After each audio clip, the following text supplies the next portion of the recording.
அறிவியல் பாடத்தில் தாள் மற்றும் எழுதுபவர்களுக்குரியது. மீண்டும் கூறுகிறோம், தேசிய ஆசிரியர் சங்கம் நாகை மாவட்டம் சார்பாக ஒருங்கிணைக்கப்படும் ஆசிரியர் தகுதி தேர்வு வழிகாட்டி நிகழ்வில் இன்றைய தினம் 83வது வகுப்பு அறிவியல் பாடத்தில் தாள் 1 தாள் 2 கணிதம் அறிவியல் எழுதும் ஆசிரியர்களுக்கானது. இந்த வகுப்பினை நமக்கு எடுத்து தருவதற்கு வழிகாட்டுவதற்கு திருமதி கலைவாணி அவர்கள், பட்டதாரி ஆசிரியர், அரசு மேல்நிலைப்பள்ளி குறுக்கத்தி, நாகப்பட்டினம் ஒன்றியம் அவர்கள் வருகை தந்துள்ளார்கள். நாம் ஏற்கனவே குறிப்பிட்டுள்ளது போல அறிவியல் பாடத்தில் கொஞ்சம் பெரிய ஏரியா அது.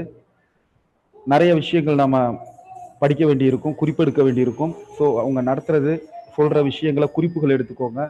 முழு பாடப்புத்தகத்தையும் நீங்க வந்து ரிவிஷன் பண்றதுக்கு நேரம் இருக்காது. ஸோ அவங்க சொல்லும் போதே அதை ஆழ்ந்து கவனிச்சு அதை புரிஞ்சுக்கோங்க. டீச்சர், நீங்க ரெடியா இருக்கீங்களா?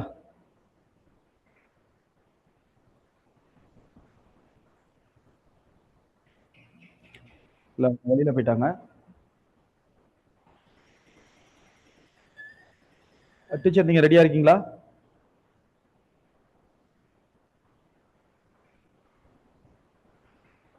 நீங்க ஸ்கிரீன் ஷேர் பண்ணிக்கலாம். மைக் ஆன் பண்ணிட்டு ஷேர் பண்ணிக்கங்க. மைக் ஆன் பண்ணல, மைக் ஆன் பண்ணி ஷேர் பண்ணிக்கங்க. ஆன் பண்ணிட்டேன் சார். ஓகே. கிளியரா இறை தானே வணக்கம். இருக்கு வாய்ஸ் மட்டும் கொஞ்சம் அட்ஜஸ்ட் பண்ணுங்க. மைக் மட்டும் பார்த்துக்கோங்க, பக்கத்துல ஃபேன் ஓடுதுன்னு நினைக்கிறேன். இறை வணக்கம். அறிவிலே தெளிவு, நெஞ்சிலே உறுதி, அகத்திலே அன்பினோர் வெள்ளம், பொறிகளின் மீது தனியரசானை, பொழுதலாம் நினது பேரருளின், நெறியிலே நாட்டம் கர்மயோகத்தில் நிலைத்திடல் என்றிவை அருளா, குறிகுணமேதும் இல்லதாய் அனைத்தாய், குலவிடு தனி பரம்பொருளே, குலவிடு தனி பரம்பொருளே. ஆசிரியர் பெருமக்களுக்கு ஒரு முக்கிய செய்தி என்னன்னா, ஒரு வகுப்பு ஒரு பாடம் நடத்திக்கிட்டு இருக்காங்க, அதுல சிரமம் இருந்ததுன்னா அமைதியா இருங்க. காரணம், அதற்கு அடுத்த தலைப்பு எளிமையானதாக இருக்கலாம், நேரடி வினாக்கள் நமக்கு வருவதாக இருக்கலாம். ஸோ நாம இந்த வகுப்பு முடிகிற வரலையும் முழுமையாக கவனிங்க. ஒரு டாபிக் சிரமமா இருக்கு அப்படின்னா பரவாயில்ல, நம்ம கணிதத்துல சொல்றதுதான். அந்த டாபிக் சிரமமா இருந்தா அடுத்த முறை நம்ம யூடியூப்ல பார்த்து முயற்சி பண்ணுவோம். அப்படியும் சிரமமா இருந்தா விட்டுருவோம். ஏன்னா இந்த பாடம் தான் நேரடியாக அந்த வினாதான் வரும்னு இல்லை. வெறும் 30 கேள்விதான் நமக்கு வரப்போகுது தாள் 2ல. வெறும் 15 கேள்விகள் தான் தாள் 1ல வரப்போகுது. அப்படிங்கும்போது நாம வந்து எல்லாத்தையும் ரொம்ப சீரியஸா, இது புரியலன்னா நம்ம வந்து லெஃப்ட் ஆகுறது, இது போன்ற இது இல்லாம முழுமையா வகுப்பை கவனிங்க. அது உங்களுக்கு பலனளிக்கும். உறுதியாக சொல்றோம். இந்த வகுப்புகள் ஒவ்வொரு வகுப்புமே அந்த சிலபஸ் மிகச்சரியாக அடையாளம் காணப்பட்டு அது உங்களுக்கு வினா வருவதற்கு வாய்ப்புள்ள பகுதிகள் தான் ஃபர்ஸ்ட் நம்ம நடத்திட்டு இருக்கோம். எனவே அனைத்து பகுதிகளையும் கவனித்து குறிப்புகள் எடுத்துக்கோங்க. அதே போல ஒரு விஷயம் கொஞ்சம் சிரமமா இருக்குன்னா பரவாயில்ல, அமைதியா பாருங்க, அடுத்த முறை நம்ம பார்த்துக்கலாம். ஏன்னா மொழி ஆசிரியர்கள் ஒரு 20 வருஷம் 25 வருஷம் இந்த அறிவியலோடு தொடர்பு இல்லாம இருந்திருக்கும், என்னையும் சேர்த்து. ஸோ நமக்கு வந்து இதுல சில விஷயங்கள் கஷ்டமா தான் இருக்கும். ஸோ அதை நம்ம புரிஞ்சுப்போம். கொஞ்சம் வெயிட் பண்ணி அடுத்த முறை நம்ம பார்த்துப்போம். நன்றி. டீச்சர், நீங்க ஆரம்பிக்கலாம். டீச்சர். சரிங்க சார். அனைவருக்கும் இனிய மாலை வணக்கம். இன்னைக்கு வந்து நம்ம 7th தேர்ட் டேர்ம்ல ஒரு 3 லெசன் பார்த்துடலாம்னு நினைக்கிறேன். ஃபர்ஸ்ட் வந்து ஒளியியல். ஒளியியல்ல வந்து என்ன கொடுத்துருக்காங்கன்னா, ஒளி வந்து ஒரு வகையான ஆற்றல், ஒளி மூலம் பத்தி கொடுத்துருக்கு.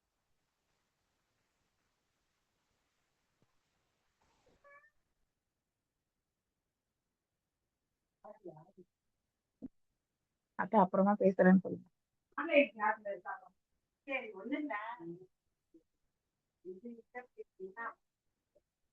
நிழல்கள் வந்து எப்படி உருவாகுது, அதுக்கு என்னென்ன தேவை அப்படிங்கறத பத்தி கொடுத்துருக்காங்க. எதிரொலிப்பு பத்தி கொடுத்துருக்காங்க, எதிரொலிப்பு விதிகள், சமதள அடியில எப்படி பிம்பம் தோன்றுது, அதோட பண்புகள் என்ன அப்படின்னு கொடுத்துருக்காங்க. அடுத்து நிறப்பிரிகைனா என்ன, நிறமாலைனா என்ன, நிறங்களின் தொகுப்பு பத்தி கொடுத்துருக்காங்க, அந்த நியூட்டன்ஸ் டிஸ்க் பத்தி கொடுத்துருக்காங்க. ஃபர்ஸ்ட் ஒளி மூலம் அப்படிங்கிறது வந்து ஒளியை உமிழக்கூடிய ஒரு பொருள். அதுதான் வந்து ஒளி மூலம் அப்படின்னு சொல்றாங்க. இது இயற்கை ஒளி மூலம், செயற்கை ஒளி மூலம்னு ரெண்டா இருக்கு. இயற்கையில தானா இப்ப சூரியன் வந்து தானா வந்து என்ன பண்ணுதுன்னா ஒளியை உமிழுது. அப்ப அந்த மாதிரி இயற்கையில தானாக ஒளியை உமிழக்கூடிய மூலம் வந்து இயற்கை ஒளி மூலம். ஆம், ஒரு கேண்டில் ஏத்தி வைக்கிறோம், ஒரு டியூப் லைட் போடுறோம். அப்ப வந்து எக்ஸ்டர்னலா நம்ம ஒரு ஆற்றல் அங்க கொடுத்தா மட்டும்தான் அந்த பொருள் வந்து என்ன பண்ணும்னா ஒளிரும். இப்ப அந்த மாதிரி செயற்கையாக செய்யக்கூடிய பொருட்களும் இருக்கு. அப்போ ஒளி மூலம் அப்படிங்கிறது வந்து தானாக தன்னிச்சையாக ஒளியை உமிழக்கூடிய பொருட்கள். அதுதான் என்னன்னா ஒளி மூலம் சொல்றோம். அதை ரெண்டு வகைப்படுத்துறோம். ஒண்ணு இயற்கை, இன்னொன்னு செயற்கை. நமக்கு தெரியும் இயற்கைன்றது தானாவே நடக்கும். செயற்கைங்கிறது நம்ம ஒரு எக்ஸ்டர்னல் ஃபோர்ஸோ இல்லை எக்ஸ்டர்னலா ஒரு எனர்ஜி கொடுத்து அதுல இருந்து நம்ம தயாரிக்கிறோம். இந்த தாவரம் உங்களுக்கு தெரியுமால என்ன கொடுத்துருக்காங்கன்னா தாவரங்கள் வந்து ஒளிச்சேர்க்கை செய்யறது வந்து இந்த சூரிய வெப்பத்தின் மூலமாக தான். அது அதை வச்சுதான் நீர் நீர் கார்பன் டை ஆக்சைடு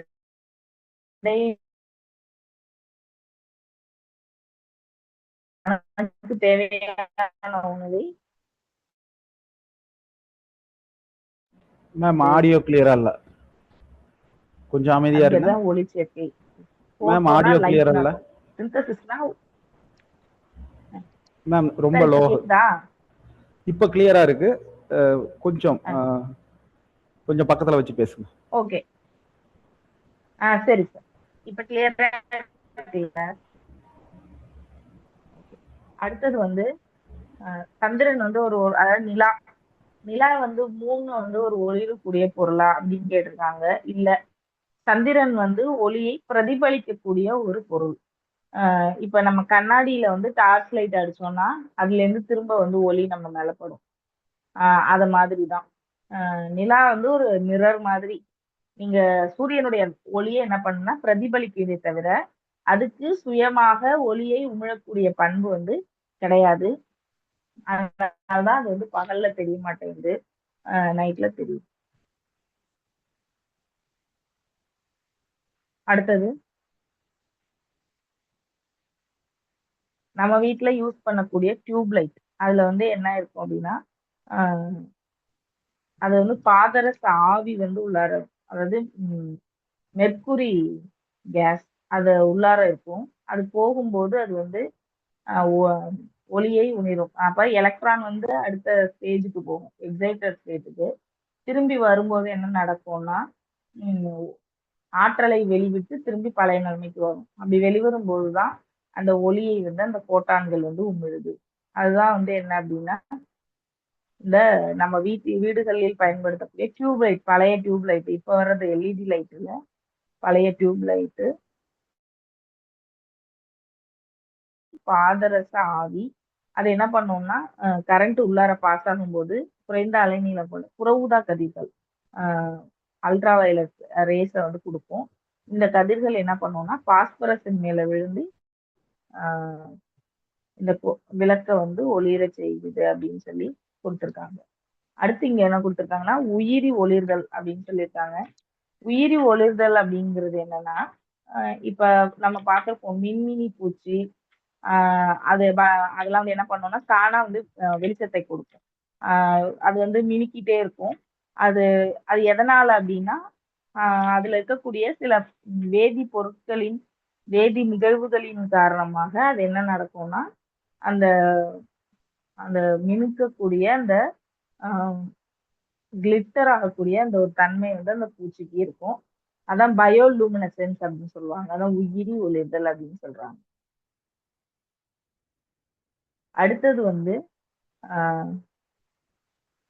ஒளி மூலங்கள்.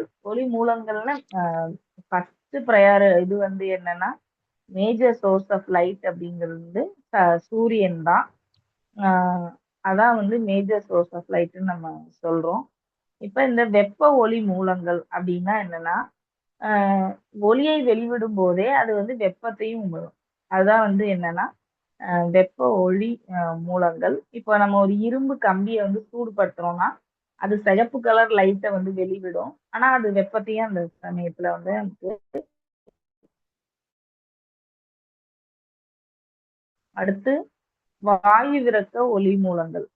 இது என்ன செய்யும் அப்படின்னா, ஆஹ் வாயுக்களின் வழியாக இந்த ஒளி வந்து பாஸ் ஆகும்போது அப்ப என்ன நடக்கும்னா, அந்த வாயுக்கள் வந்து அயனைஸ் ஆகும். அதாவது அயனிகளாக மாறும். இப்ப மின்னிறக்கம் நடக்கும். அப்ப அங்க வந்து ஒரு லைட் வந்து ப்ரொடியூஸ் ஆகும். இந்த பேசிக்கா என்ன கான்செப்ட்னா, போட்டான்ஸ் எமிட் ஆகணும். அப்பதான் லைட் நமக்கு கிடைக்கும். அப்ப போட்டான்ஸ் எப்படி எமிட் ஆகும் அப்படின்னா, இப்போ வந்து ஒரு எலக்ட்ரான் வந்து தன்னோட பாதையில சுத்திட்டு இருக்கு. நம்ம என்ன பண்றோம், இப்ப இந்த சூரியன்ட்ட இருந்து கிடைக்கக்கூடிய ரோட்ல எல்லாம் பார்த்தோம்னா ரெட், ஒயிட் லைட்லாம் போட்டிருப்பாங்க. அது பகல்ல வந்து என்ன பண்ணா அப்சர்வ் பண்ணிட்டே இருக்கும் அந்த போட்டான்ஸ. நைட்ல என்ன பண்ணா எமிட் பண்ணிட்டே இருக்கும். அப்ப அதுதான் இங்கேயும் நடக்கும். வாயு விரக்கம்னா என்னன்னா, இப்ப எலக்ட்ரான்ஸ் என்ன பண்ணா ஆற்றல உறிஞ்சிக்கும். உறிஞ்சிக்கிட்டு அதுக்கு அடுத்த ஸ்டேட்டுக்கு போயிடும். ஹையர் எலக்ட்ரான் ஸ்டேட்டுக்கு போயிடும். திரும்ப அது வரும்போது என்ன பண்ணும்னா, ஆற்றலை ஒளியாக லைட்டை எமிட் பண்ணிட்டு திரும்ப அது பழைய நிலைமைக்கு வரும். அதான் வந்து என்னென்ன எல்லா பொருள்லயும் நடக்கிறது. அதான் லூமினசென்ஸ். அது பயோலூமினசென்ஸா இருந்தாலும் சரி, இல்ல வந்து நம்ம சாலைகள்ல பயன்படுத்தக்கூடிய லூமினசென்ஸா இருந்தாலும் சரி, இங்க இங்க இங்க சொல்ற மாதிரி வாயு இருக்க ஒளி மூலமா இருந்தாலும் சரி, இது எல்லாமே வந்து இங்க பேசிக் கான்செப்ட் தான். போட்டான்ஸ் எமிட் ஆகுறதுனால ஏற்படக்கூடிய. அடுத்து ஒளியினுடைய பண்பு. ஃபர்ஸ்ட் பண்பு வந்து ஒளி வந்து நேர்கோட்டுல தான் பயணிக்கும். அது வந்து வளைஞ்சு நெளிஞ்சு எல்லாம் போகாது. ஒளி வந்து நேர்கோட்டுல தான் பயணிக்கும். அடுத்தது ஒளி வந்து எதிரொலிக்கும். ஒரு சமதளமான பரப்புல வழவழப்பான பரப்பில் படும்போது திரும்பியும் அதே மீடியம் அதே இதுக்கு வர்றதுதான் என்ன அப்படின்னா ஒளி எதிரொலித்தல். அடுத்து ஒளியினுடைய வேகம். ஒளி வந்து ஒரு வினாடிக்கு 3,00,000 கிலோமீட்டர் தூரம் வந்து பயணிக்கும் சொல்றாங்க. அடுத்தது உம் பொருள் பொருள் மேல ஒளி படும்போது என்ன நடக்குது, நிழல் உருவாகுதா, அதை நம்ம பார்க்கிறோம். இந்த மாதிரியான பொருள் மேல ஒளி என்னெல்லாம் செயல்பாடு செய்யுது அப்படிங்கிறது. ஒளி ஊடுருவக்கூடிய தன்மையை பொறுத்து பொருளை வந்து நம்ம வகைப்படுத்தலாம். ஒளி ஊடுருவும் பொருட்கள், ஒளி பகுதியளவு ஒளியை அனுமதிக்கும் பொருட்கள், இன்னொன்னு ஒளி ஊடுருவாத பொருட்கள் அப்படின்னு சொல்லலாம். ஆஹ் அடுத்தது இந்த பொருட்களோட ஒளியின் தன்மையில வேற என்ன கொடுத்துருக்காங்கன்னா, நிழல் எப்படி உருவாகுது, அதுக்கு என்னென்ன கண்டிஷன்ஸ் தேவை, அடுத்து சமதள ஆடி அதோட பிம்பத்தினுடைய தன்மை, அடுத்து நிறமாலைனா என்ன, ஸ்பெக்ட்ரம். இப்ப வந்து ஒரு முப்பட்டகத்தின் வழியாக ஒரு வெள்ளொளியை நம்ம செலுத்தும் போது அங்க என்ன நடக்கும், இந்த வெள்ளொளியானது 7 வண்ணங்களாக விப்ஜிஆர்னு சொல்லக்கூடிய violet, indigo, blue, orange, green, orange, red, இந்த எல்லோ, ஆரஞ்சு, ரெட், இந்த கலர்களாக என்ன பண்ணா தனித்தனியாக பிரிகை அடையும். இந்த 7 வண்ணங்களையும் சேர்ந்த மாதிரி இருக்கு இல்லையா, இதான் வந்து என்ன சொல்றாங்கன்னா நிறமாலை அப்படின்னு சொல்றாங்க, ஸ்பெக்ட்ரம் அப்படின்னு சொல்லுவாங்க. இந்த மாதிரி வெள்ளொலியானது 7 நிறங்களாக தனித்தனியாக பிரிகை அடையக்கூடிய நிகழ்ச்சி தான் என்ன சொல்லுவாங்கன்னா நிறப்பிரிகை அப்படின்னு சொல்லுவாங்க. ஒளியினுடைய பாதை. ஒளியினுடைய பாதை வந்து எப்பவுமே நேர்கோட்டு பாதையா தான் இருக்கும். நம்ம வந்து ஒரு ஜன்னலை வச்சு பார்த்தாலும் சரி, இல்ல ஒரு லைட் அடிக்கும் போதும் சரி, அது எப்பவுமே வளைஞ்சு பெண்ட் ஆகவே ஆகாது. அதுல இடையில இருக்கக்கூடிய அந்த மீடியம், அதான் வந்து நம்ம அந்த பென்சில தண்ணியில போடும்போது ஒளி விலகல் அப்படின்னு சொல்றோம். அப்ப ஒரு மீடியம்ல இருந்து இன்னொரு மீடியம் போகும்போது மட்டும்தான் அந்த ஒளி என்ன பண்ணா அதோட பாதை மாறுமே தவிர, அதுவும் எதனாலன்னா துகள்களின் நெருக்கத்தின் காரணமாக தான் மாறுமே தவிர, ஆனா இயல்பாகவே ஒளியானது நேர்கோட்டில் செல்லக்கூடிய பண்பினை உடையது. அதுக்கு நிறைய எக்ஸாம்பிள் இருக்கு. இங்க கொடுத்துருக்காங்க, இந்த படங்கள் தான் அதுக்கு எக்ஸாம்பிள்.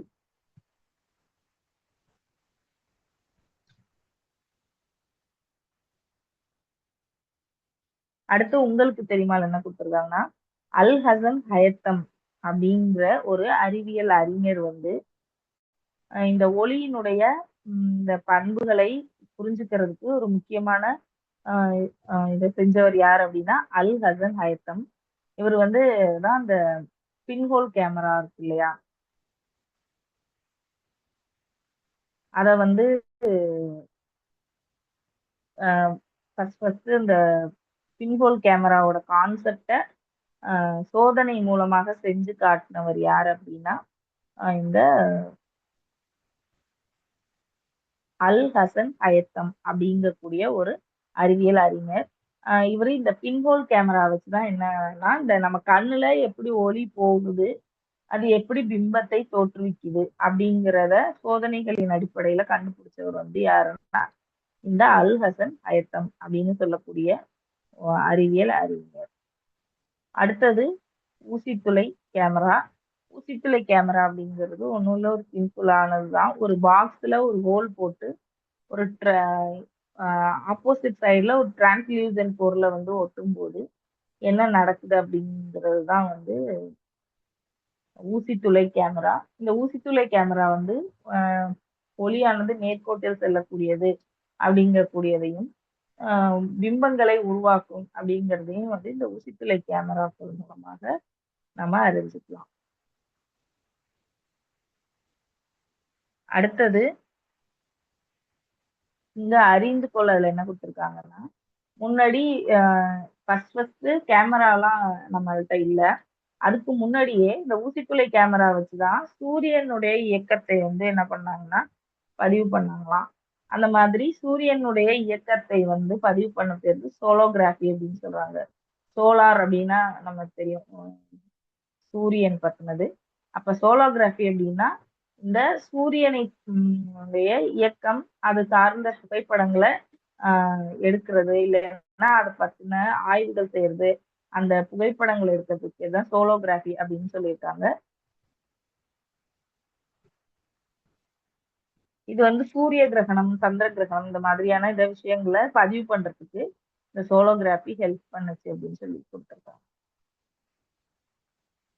அடுத்தது ஒளி எதிரொலிப்பு. ஒளி எதிரொலிப்பு அப்படிங்கிறது வந்து ஒரு சமதளமான மேடு பள்ளமற்ற வளவள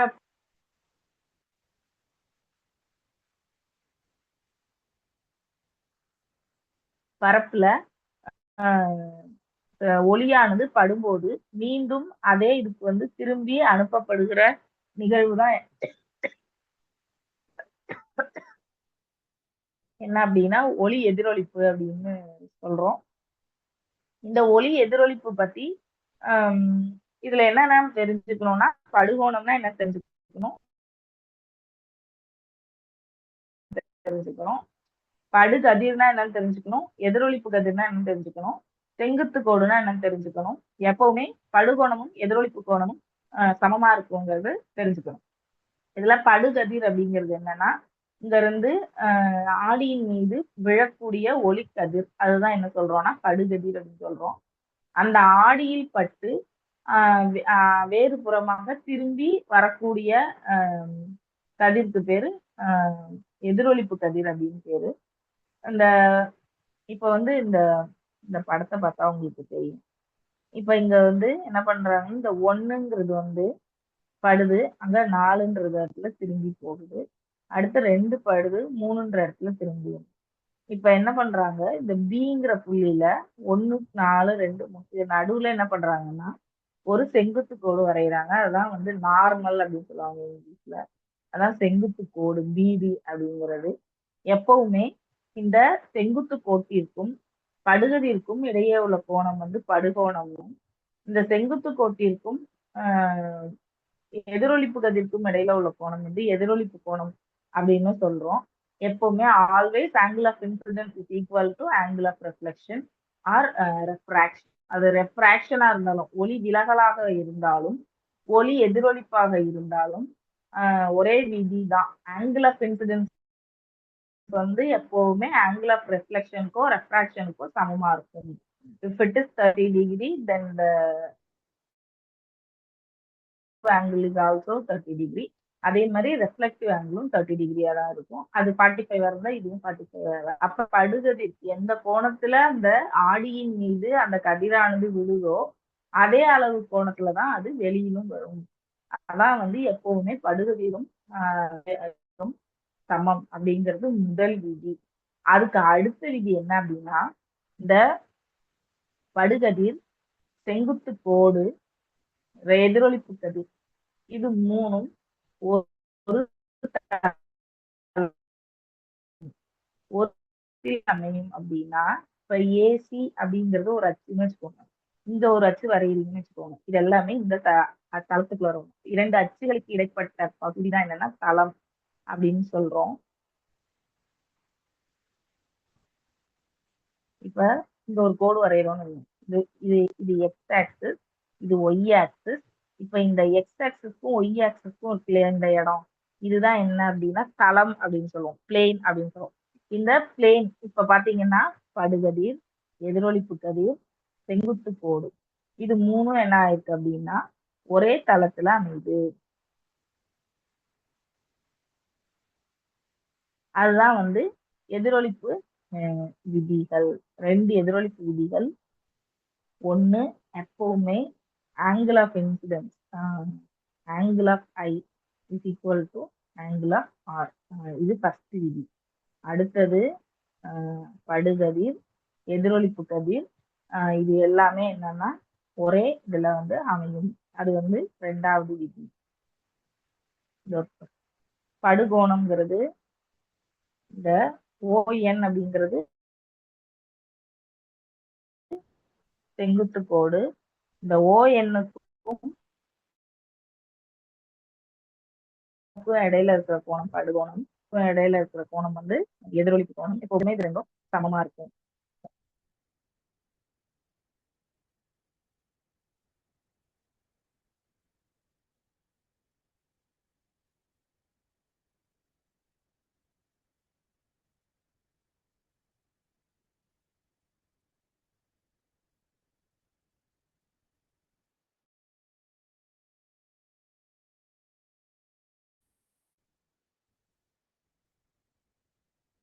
அடுத்தது எதிரொலிப்பு விதிகள் நம்ம படிச்சாச்சு. இப்ப இந்த எப்பவுமே படுகோணம் எதிரொலிப்பு கோணம் சமமா இருக்கும் அப்படின்றத வச்சு அடுத்து நேர்கோட்டில் அமையும் கோணம் 180 டிகிரிங்கிறத வச்சு கணக்குகள் வந்து நம்மள்ட்ட கேட்கலாம். ஒரு இதுல எடுத்துக்காட்டு கொடுக்குறேன். ஒரு ஒளிக்கதிர் எதிரொலிப்பு தளத்தில் பட்டு 43 டிகிரி கோணத்தை கிடைத்தளத்துடன் ஏற்படுத்துகிறது எனில் படுகோணத்தின் மதிப்பு என்ன? எதிரொலிப்பு கோணத்தின் மதிப்பு என்ன? படுகதிருக்கும் எதிரொலிப்பு கதிருக்கும் இடையே உள்ள கோணம் என்ன? எதிரொலிப்பு கதிருக்கும் எதிரொலிக்கும் தளத்திற்கும் இடையே உள்ள கோணம் என்ன? இப்ப படுகோணம் வந்து செங்குத்து தளத்துடன் அப்படின்னு கொடுத்துருக்காங்க. ஸோ அப்ப I = 90 டிகிரி. கிடைத்தளத்துடன் 43னா 90 டிகிரி இல்லாம மிச்சம் இருக்கிறது 43. இப்ப 90 - 43. அப்ப படுகோணம் வந்து என்ன அப்படின்னா 47.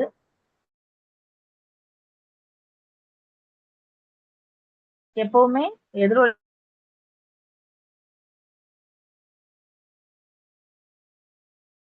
தான். இப்ப I + R இப்பட்ட கோணம். படுகதிர்க்கும் எதிரொலிப்பு கதிர்க்கும் இடையில இருக்கிற கோணம்னா ரெண்டையும் கூட்டணும்னா அது ரெண்டுக்கும் இடையில இருக்கிற கோணம் 94 டிகிரி கிடைச்சிருது. அடுத்தது எதிரொலிப்பு கதிருக்கும் எதிரொலிக்கும் தளத்திற்கும் இடையே உள்ள கோணம். இது 90 டிகிரி ஆங்கிள் படுது. அப்ப ரிமைனிங் கேட்கிறாங்க. X = 90 degree - R. அப்ப வந்து 43 டிகிரி. பெரிஸ்கோப் அப்படிங்கிறது வந்து மல்டிபிள் ரெஃப்ளெக்ஷன், பன்முக எதிரொலிப்பு அப்படின்னு சொல்லக்கூடிய சமதள ஆடியினுடைய ஒரு பண்பை அடிப்படையாக கொண்டு உருவாக்க ஒரு சாதனம் தான் என்ன அப்படின்னா இதுல அண்டர் வாட்டர்ல இருக்கும்போது மேல என்ன நடக்குதுன்றத கீழே வந்து பார்த்து தெரிஞ்சுக்கக்கூடிய ஒரு விஷயமாக இந்த பெரிஸ்கோப் அப்படிங்கிறது இருக்கு. அடுத்தது எதிரொலிப்பினுடைய வகைகள். இது வந்து ஒழுங்கான எதிரொலிப்பு, ஒழுங்கற்ற எதிரொலிப்பு அப்படின்னு சொல்றாங்க. ஒழுங்கான எதிரொலிப்புன்னா ஒரு கதிர் போய் படுது, அதே கோணத்துல திரும்பி வருது, அது வந்து ஒழுங்கான எதிரொலிப்பு. அப்ப எப்படி இருக்கும் தளம் அப்படின்னா சமமான பரப்பா இருக்கும், வழவழப்பான பரப்பாக இருக்கும். அப்படி இருந்தது அப்படின்னா அது ஒழுங்கான எதிரொலிப்பாக நடைபெறும். இதே வந்து சமமற்ற மேடு பள்ளமான சொரசொரப்பான ஒரு பக்கத்துல எப்படி நடக்கும் அப்படி இங்க இருக்கு பாருங்க. அப்ப அங்க அந்த எதிரொலிப்பு விதிகள் வந்து சரியா இருக்குமா அப்படின்னா சரியா இருக்காது.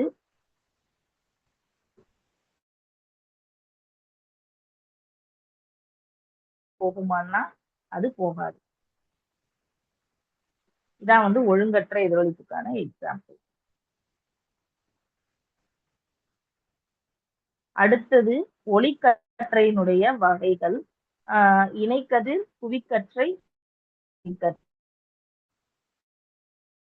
இப்ப இது வந்து நீங்க 9th இருக்கு எனக்கு தெரிஞ்சு. இந்த லென்ஸ்ல பிம்பம் உருவாகிறது எப்பவுமே குழி லென்ஸ் தான் பயன்படுத்துவாங்க டார்ச் லைட்ல. அதனுடைய முக்கிய குவியத்துலதான் எப்பவுமே வந்து அந்த பல்பு வைப்பாங்க. ஏன் அப்படின்னா முக்கிய குவியத்திலிருந்து செல்லக்கூடியது எப்பவுமே இணைக்கற்றைகளாக செல்லும். அதான் ஒரு லென்ஸோட முக்கிய குவியத்தின் வழியாக செல்லக்கூடிய ஒளி கதிரானது அது லென்ஸுக்கு இணையாக அந்த பிரின்சிபல் ஆக்சிஸ்ன்னு சொல்லுவாங்க, முக்கிய அச்சுன்னு சொல்லுவாங்க, அதுக்கு இணையாக திரும்பி செல்லும். அப்ப அது இணையா திரும்பி செல்லுதுன்னா கடைசி வரைக்கும் இணையா தான் போகும். அது போய் எங்கேயுமே ஜாயின் ஆகிறதுக்கு வழி கிடையாது. அப்ப அதனால ரொம்ப தொலைவுல டிஸ்டன்ஸ்ல லைட் தெரியணுங்கிறதுக்காக எப்பவுமே டார்ச் லைட்ல முக்கிய குவியத்தில் பல்பு அந்த லைட் வந்து பொருத்தப்படுகிறது. அப்ப இணைக்கதிர்கள் அப்படின்னா நமக்கு தெரியும், பேரலா தண்டவாளம் மாதிரி சேர்ந்தே போகும், ஆனால் சேராததான். அடுத்தது குவிக்கற்றை. ஒரு இடத்துல இருந்து விரிந்து செல்வது போல தோன்றும். ஒரு இடத்துக்கு எல்லா இடத்துல இருந்தும் வந்து ஒரே இடத்துல சேரும், அதான் குவியிறது. அதான் சொல்லுவாங்க கிட்ட குவி கிட்ட குழி எட்ட குழின்னு சொல்லுவாங்க.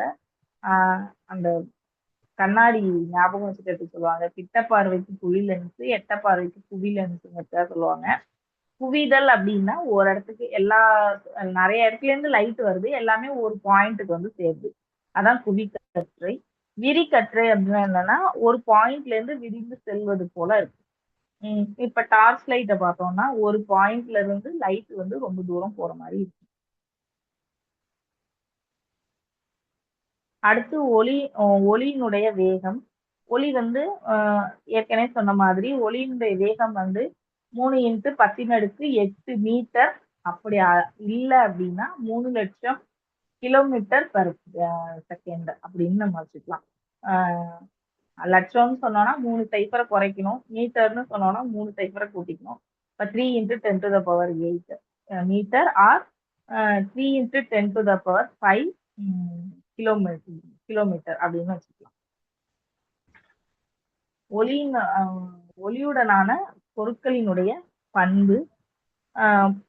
ஒளி சில பொருட்கள் எப்படி கரண்ட்டை வந்து கடத்துறத வச்சு கண்டக்டர், இன்சுலேட்டர், செமிகண்டக்டர் அப்படின்னு சொல்றோமோ, இங்க வந்து டிரான்ஸ்பரண்ட், டிரான்ஸ்லூசன்ட், ஒபாக் அப்படின்னு சொல்லி 3ஆ பிரிக்கிறோம். ஒளி ஊடுருவும் பொருட்களை டிரான்ஸ்பரண்ட் அப்படின்னு சொல்றோம்.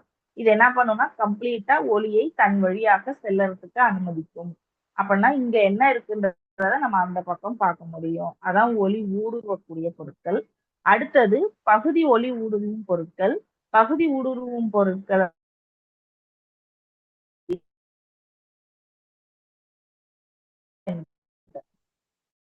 டிரான்ஸ்லூசன்ட் வந்து நம்ம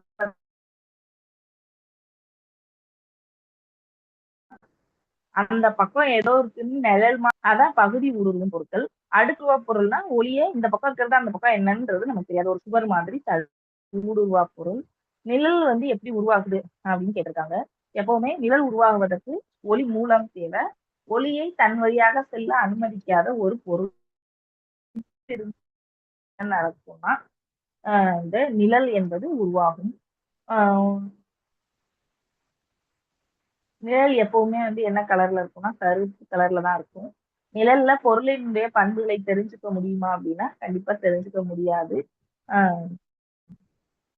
ஒரு லைட்ல இருந்து வரக்கூடிய வெளிச்சம் வந்து ஒரு பொருள் மேல பட்டு ஒளிக்கதிர்கள் ஒரு பொருள் மேல படும்போது அது வழியாக தன் செல்ல அனுமதிக்காத போது அங்கு நிழல் அப்படிங்கிறது ஏற்படுது.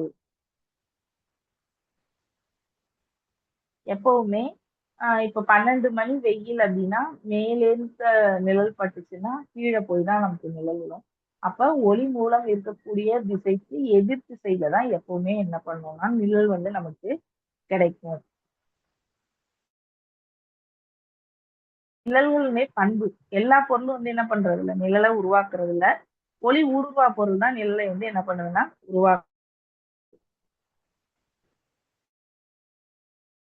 எப்பவுமே ஒளி மூலம் இருக்கும் திசைக்கு எதிர் திசையில தான் உருவாகும்.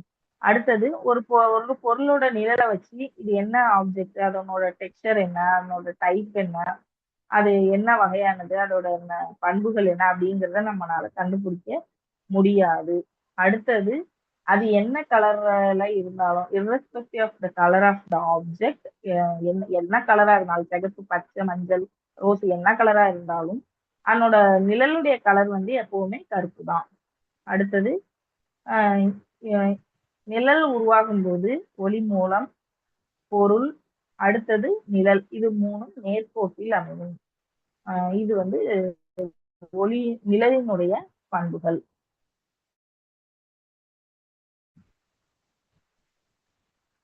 இப்ப நிழலினுடைய பகுதி, அதாவது கருநிழல், புறநிழல் அப்படின்னு சொல்றாங்க. கருநிழல் அப்படிங்கிறது டார்க் ஷேடோ. எவ்வளவு வெளிச்சம் வந்து எந்த அளவுக்கு கம்மியா இருக்கோ அந்த அளவுக்கு நிழலினுடைய கருமை வந்து அதிகமா இருக்கும். அதே மாதிரி வெளிச்சம் அதிகமாக அதிகமாக நிழலினுடைய கருமையும் வந்து குறையும். அதான் வந்து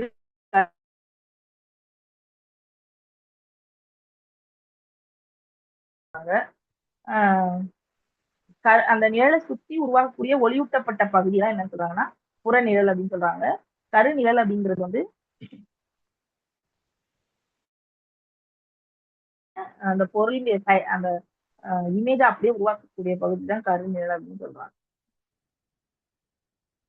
அடுத்தது கிரகணங்கள். கிரகணங்கள் பொறுத்த வரைக்கும் 2 கிரகணங்கள் இருக்கு. ஒண்ணு சந்திர கிரகணம், இன்னொன்னு சூரிய கிரகணம். இந்த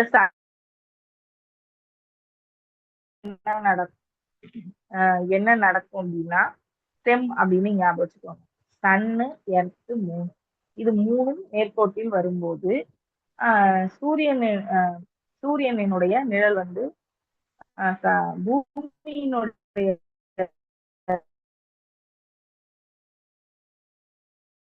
சூரியனை நிலாவையும் பாக்குறது தடுக்கிறது தான் சன், மூன், எர்த். இது வந்து 3 நேர்கோட்டில் இருந்ததுன்னா அது வந்து சூரிய கிரகணம்.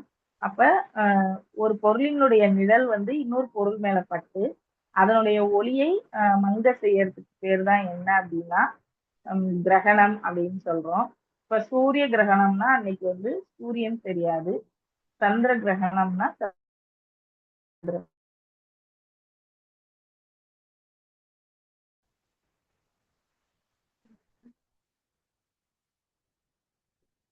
இங்க பாத்தீங்கன்னா தெரியும், சூரியனுக்கும் பூமிக்கும் இடையில சந்திரன் வந்து வரும்போது சூரிய கிரகணம் நடக்குது. அதான் சன்னு, மூணு, எர்த்து. அப்ப சூரியனுக்கும் பூமிக்கும் இடையில என்ன வருது, நிலா வருது. நிழல் வந்து பூமி மேல விழுது. அப்ப சூரியனோட வெளிச்சம் வந்து நமக்கு தெரியாது. சூரியனுடைய வெளிச்சம் சந்திரனின் மீது படுறதுனால அது வந்து ஒரு ஒளிபுகா பொருள். அதனால என்ன நடக்குது அப்படின்னா சூரிய சந்திரனுடைய நிழல் வந்து பூமி மேல படுது. சூரியனோட வெளிச்சம் வந்து நமக்கு தெரியும்.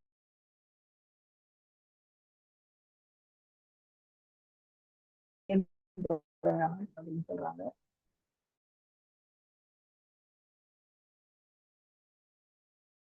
சந்திர கிரகணம். மேடம் வாய்ஸ் ரொம்ப லோவா இருக்கு மேடம். சந்திர கிரகணம் எஸ்.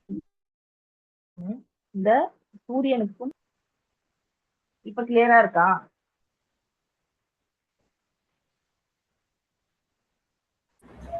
இல்ல டிஃபெக்ட் சொல்லி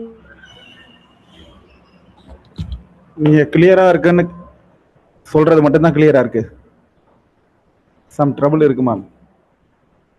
சரி சார், கொஞ்சம் கையில பார்த்து போன் வச்சு தான் பேசுறேன்.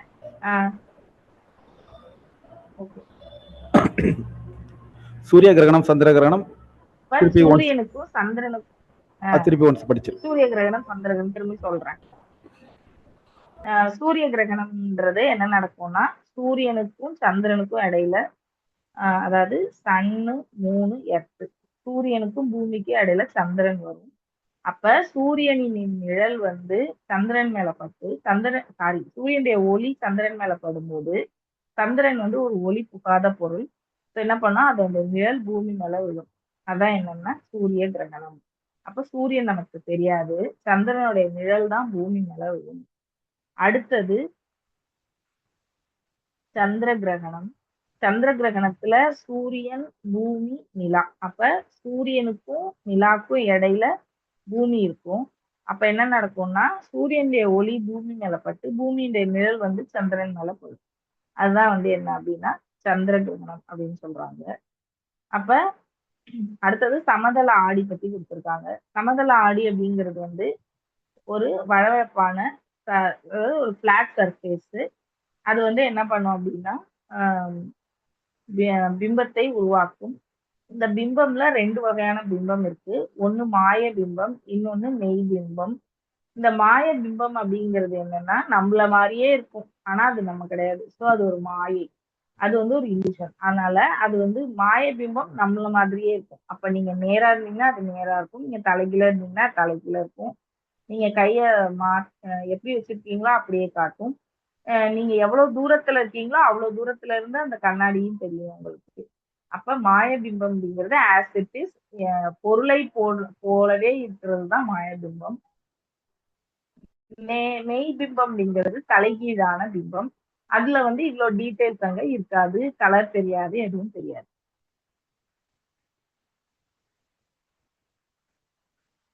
ஆனா ஒரே ஒரு இது மட்டும் என்னன்னா இடவள மாற்றம். இடவள மாற்றம்னா லேட்ரல் இன்வர்ஷன் சொல்லுவாங்க. நீங்க இப்ப நீங்க ரைட் சைட்ல போட்டிருக்கிற மூக்குத்தி வந்து லெஃப்ட் சைட்ல போட்டிருக்க மாதிரி கண்ணாடியில தெரியும். அதே மாதிரி நீங்க வாக எடுத்திருக்கிறது இந்த சைடு எடுத்தீங்கன்னா இன்னொரு சைடு எடுத்திருக்கிற மாதிரி தெரியும். அப்ப இடவள மாற்றம்ங்கிறது இன்வர்ஷன்ன்றது அந்த சமதள ஆடியில இருக்கும். அதனாலதான் என்னன்னா இந்த ஆம்புலன்ஸ் அப்படின்னு எழுதும்போது ரிவர்ஸ்ல எழுதியிருப்பாங்க. ஆம்புலன்ஸ் நேரா எழுதிருக்க மாட்டாங்க. ஏன் அப்படின்னா டிரைவர் உட்கார்ந்துருக்கிற அந்த ஆடியில அவர் பார்க்கும்போது அங்க ரிவர்ஸ்ல எழுதியிருக்கிற ஆம்புலன்ஸ் வந்து இவர் கண்ணாடியில வந்து கரெக்டா ஆம்புலன்ஸ் தெரியறதுக்காக டிரைவருக்கு ஹெல்ப் பண்றதுக்காக இந்த ஆம்புலன்ஸோட ஃப்ரண்ட்ல ஆம்புலன்ஸ்ன்ற வார்த்தை வந்து ரிவர்ஸ்ல எழுதிருப்பாங்க.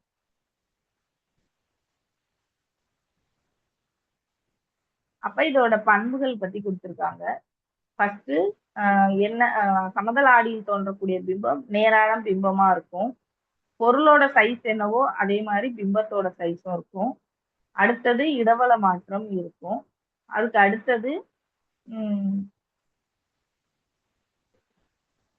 எவ்வளவு தூரத்துல இருந்து நீங்க கண்ணாடி பாக்குறீங்களோ அவ்வளவு தூரத்துல இருந்தா உங்களுக்கு அங்க பொருளோட இமேஜ் அந்த பிம்பமும் உங்களுக்கு தெரியும்.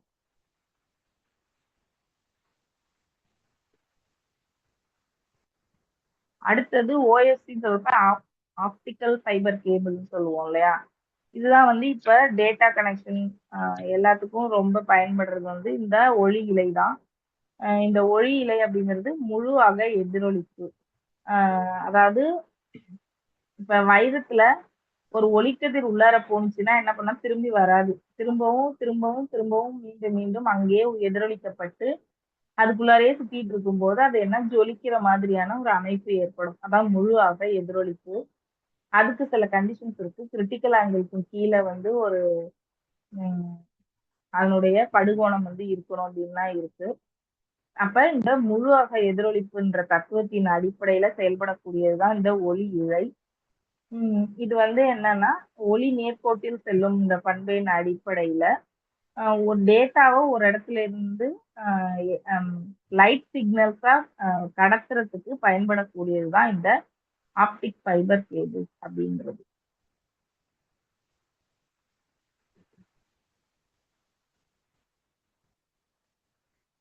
அடுத்தது ஒளியினுடைய பண்புகள். ஃபர்ஸ்ட் பண்பு வந்து நேர்கோட்டு பண்பு. ஒளி வந்து நேர்கோட்டுல தான் செல்லும். அதுக்கு நிறைய எக்ஸாம்பிள்ஸ் இருக்கு. அதுக்கு அடுத்து ஒளியினுடைய திசைவேகம் 3 லட்சம் km/வினாடி. அடுத்தது ஒளி நிழலை உருவாக்கும். அடுத்தது வந்து ஒரு வெள்ளொளி அப்படிங்கிறது அது ஒயிட் கலர் கிடையாது, நிறங்களினுடைய தொகுப்பு.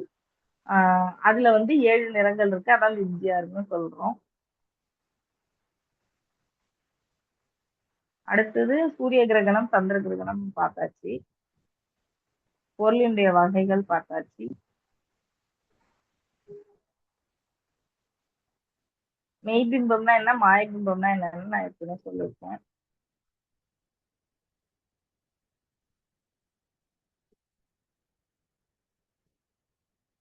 இந்த ஆம்புலன்ஸ் வந்து சொல்லி கொடுத்துருக்காங்க, உங்களுக்கு தெரியுமால?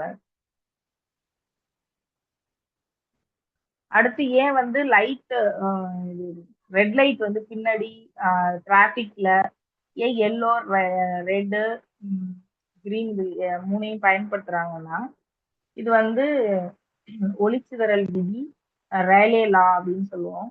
ஒரு S is inversely proportional to 1/λ/4 சொல்லுவாங்க. இது என்னன்னா, இதுக்கு எல்லாத்துக்குமே அலைநீளம் அதிகம். ஸோ வந்து இது சிதறல் அடையக்கூடிய விகிதம் வந்து ரொம்ப கம்மியா இருக்கும். ஒரு பொருள் வந்து ரொம்ப தூரம் போகணும்னா அது சிதறல் அடையாம போகணும். அப்படி சிதறல் அடையக்கூடிய விகிதம் வந்து இதுக்கு கம்மி. ஏன் அப்படின்னா இதனுடைய அலைநீளம் வந்து ரொம்ப அதிகம், அதனால இது சிதறல் அடையாது அவ்வளவா. ரொம்ப தூரத்துக்கு தெளிவாக தெரியுங்கிறதுனால வாகனங்களின் பின்புறம் வந்து இந்த சிகப்பு விளக்க பயன்படுத்துறாங்க. டிராபிக்ல இந்த 3 இதையும் பயன்படுத்துறதுக்கான எல்லா 3 லைட்டுக்குமே பொதுவான காரணம் வந்து அலைநீளம் அதிகம் அப்படிங்கிறதுதான். அலைநீளம் அதிகமா இருக்கக்கூடிய நிறம் வந்து குறைவாக சிதறலடையும். அதனால்தான் வந்து வானம் நீல நிறமா இருக்கிறதுக்கும் இதான் காரணம். ஏன்னா ப்ளூ வந்து கம்மியான அலைநீளம், ஸோ அதிகமா சிதறல் அடையுது. அதனாலதான் வானம் வந்து நீல நிறமா இருக்கு. டிராபிக் சிக்னல்ல ஏன் ரெட்டு பயன்படுத்துறாங்கன்னா அதுக்கும் இதான் காரணம். அலைநீளம் அதிகம், அதனால சிதறல் அடையாது, அதனால அது ரொம்ப தூரத்துக்கு தெரியும், அதனால சிகப்பு பயன்படுத்துறாங்க. அடுத்து என்னென்ன நிறங்கள் இருக்கு அப்படின்னு சொல்லிருக்காங்க. Violet, indigo, blue, green, yellow, orange, red. இந்த 7 நிறங்கள் தான் வந்து இருக்கு.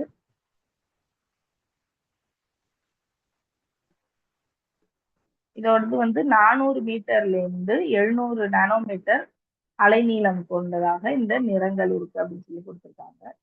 அடுத்தது முப்பட்டம். இது வந்து ஒரு முக்கோணத்தினுடைய ஒரு முப்பரிமாண அமைப்பு. இது கிளாஸால ஆயிருக்கலாம், அப்படி இல்லைன்னா பிளாஸ்டிக்கால ஒளி ஊடுருவக்கூடிய சிலிக்கானால ஆயிருக்கலாம். இது என்ன பண்ணும் அப்படின்னா தன் வழியாக வரக்கூடிய வெள்ளொளியை 7 நிறங்களாக பிரிய அடைய செய்யும். அது உள்ளார என்ன நடக்குதுன்றதெல்லாம் இன்னுமே ஆராய்ச்சிக்கு உட்பட்டுதான் இருக்கே தவிர இன்னும் அது சரியா அவங்க கண்டுபிடிக்கல. இப்படி இந்த இதன் வழியா வரக்கூடிய ஒளியானது 7 நிறங்களாக பிரிய அடையக்கூடிய நிகழ்வு வந்து நிறப்பிரிகைன்னு சொல்றோம். இந்த 7 நிறத்தையும் சேர்த்துதான் என்னன்னா நிறத்தொகுப்பு, ஸ்பெக்ட்ரம் இல்லைன்னா நிறமாலை அப்படின்னு சொல்றாங்க. அடுத்தது நியூட்டன்ஸ் டிஸ்க். இந்த நியூட்டன்ஸ் வட்டு அப்படின்றது என்னன்னா இந்த 7 நிறங்களையும் ஒரு வட்டத்துல சம பாகங்களாக ஒட்டிட்டு ரொம்ப வேகமா சுத்தணும்னா அதுல வந்து அதோட கலர் தெரியாது, அது ஒயிட் கலரா தெரியும்.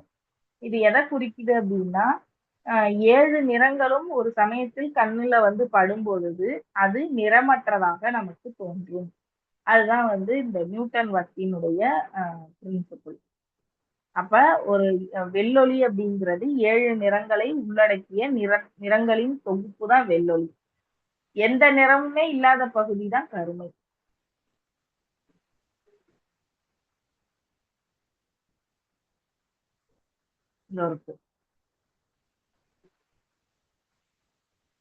அடுத்து வந்து பேசிக் கலர்ஸ் அப்படின்னு சொல்லக்கூடியது வந்து சிவப்பு, பச்சை, நீலம். இதான் என்ன சொல்றாங்கன்னா பேசிக் கலர் அப்படின்னு சொல்றாங்க.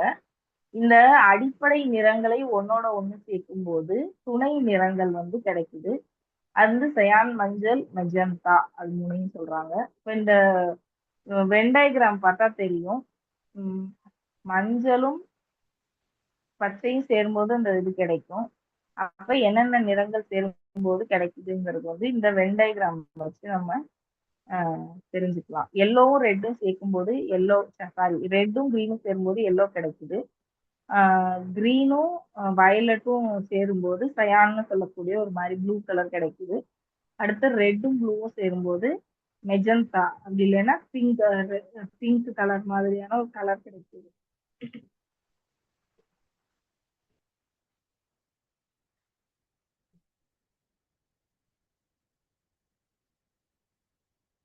அடுத்தது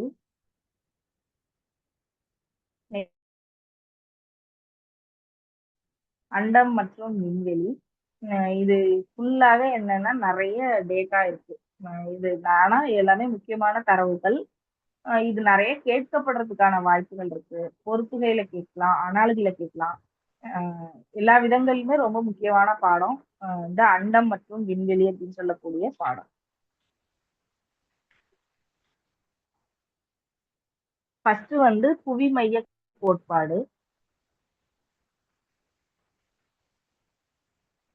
புவி மையம் அப்படின்னா என்னன்னா, இந்த பூமியை மையமாக கொண்டு பிற கோள்கள் இயங்குது அப்படிங்கிறது தான் என்ன அப்படின்னா புவி மைய கோட்பாடு. ஆனா இது வந்து சரியா ஒர்க் அவுட் ஆகல. ஏன் அப்படின்னா இந்த கோள்களின் பின்னோக்கு நகர்வு அப்படின்னு சொல்லக்கூடியது. இப்ப வந்து எல்லா கோளுமே சூரியனை சுற்றி வருது. நம்ம பூமியில இருந்து ஒரு தடவை பார்க்கும்போது முன்னாடி போற மாதிரி இருக்கும். இன்னொரு தடவை போகும்போது பின்னாடி போற மாதிரி இருக்கும். அப்படி இருக்கு. ஏன்னா நம்மளும் சுத்திட்டே இருக்கோம். சூரியனை சுத்தி வரோம். அந்த கோள்களும் சுத்திட்டே இருக்கு. தன்னைத்தானே சுத்துது, சூரியனையும் சுத்துது. அப்படிங்கிறப்ப அந்த ஒரு பின்னோக்கு நகர்வு அப்படிங்கிறதையெல்லாம் எதுல வந்து விளக்க முடியல அப்படின்னா இந்த புவிமைய கோட்பாட்டுல என்ன பண்ண முடியல அப்படின்னா விளக்க முடியல. சோ வந்து இந்த புவிமைய கோட்பாடு சரியானது இல்லை அப்படிங்கறத வந்து கோப்பர்னிக்கஸ் தான் என்ன பண்றாருன்னா பிற்காலத்துல வந்து சொல்றாரு.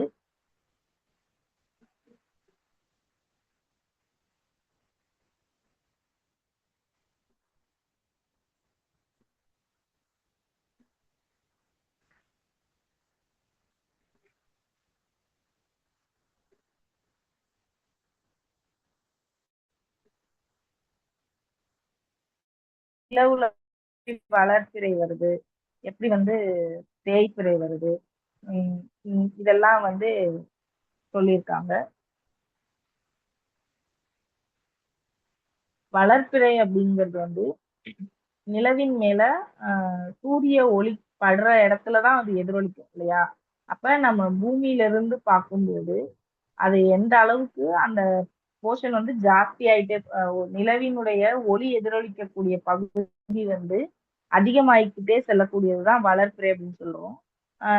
அரை வட்டத்திற்கும் கீழே இருக்கிறத வந்து பிறை அப்படின்னு சொல்றோம்.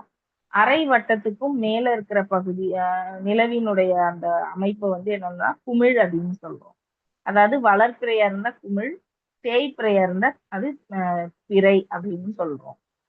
இத வந்து நம்ம நேக்கட் ஐஸாலையும் பார்க்க முடியும். அதே சமயம் இந்த தொலைநோக்கிகளை கொண்டும் வந்து பார்க்க முடியும். ஃபர்ஸ்ட் தொலைநோக்கி வச்சு ஆய்வு பண்ணி நமக்கு நிறைய விஷயங்களை சொன்னது யாருன்னா கலீலியோ கலிலி. அதுக்கப்புறம் வந்து இங்க ஒரு பாடம் கொடுத்திருக்காங்க. புறநானூற்று பாடல்ல உழவு தலைவந்த பெருநாளை மறைவந்த அப்படின்ற புலவர் வந்து ஆஹ் வந்து அந்த நிலவு வளர்ப்பிறை தேய்பிறை பத்தி தமிழ் இலக்கியங்கள்ல சொல்லப்பட்டதா வந்து சொல்லியிருக்காங்க. அதாவது ஒரு முழு நிலவு வந்து என்ன பண்ணும்னா சூரியன் வந்து மேற்குல மறையும் போது நிலவு வந்து உதிக்கிறது அப்படின்னு சொல்லியிருக்காங்க. அதுதான் அந்த பாடலுடைய பொருள்.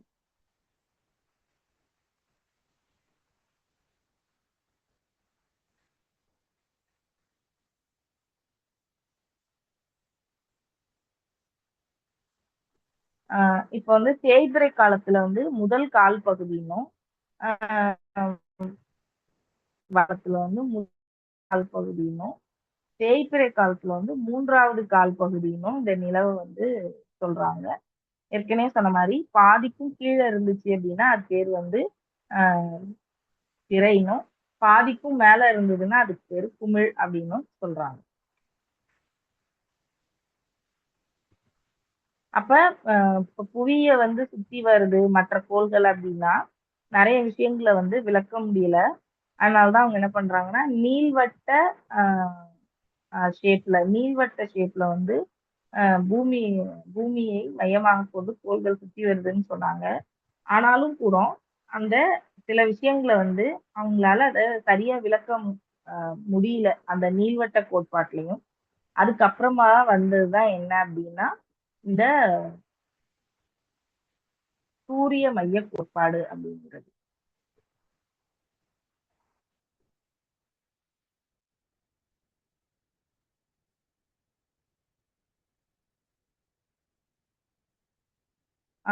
அடுத்து வந்து கிரேக்க நாட்டினுடைய தாலமி, இந்தியாவினுடைய ஆரியப்பட்டா, இவங்க வந்து என்ன பண்ணாங்கன்னா இந்த நீள்வட்ட மாதிரியை வந்து ஏத்துக்கிட்டாங்க. அதை வந்து மேம்படுத்தினது யார் அப்படின்னா டைக்கோ பிராகோ, நீலகண்ட சோமயாஜி. இவங்க 2 பேரும் என்ன பண்றாங்கன்னா இந்த நீள்வட்ட மாதிரியை என்ன பண்றாங்கன்னா இன்னும் என்ஹான்ஸ் பண்றாங்க. அதுக்கப்புறம் தான் என்னன்னா ஹான்ஸ் லிப்பர்ஷே அப்படிங்கிறவர் வந்து தொலைநோக்கியை ஃபர்ஸ்ட் கண்டுபிடிக்கிறாரு. அவர் தொலைநோக்கியை கண்டுபிடிச்சாலும் அதை ஃபர்ஸ்ட் வானியல் ஆய்வுக்காக பயன்படுத்துறது யார் அப்படின்னா கலீலியோ தான் அதை பயன்படுத்துறாரு.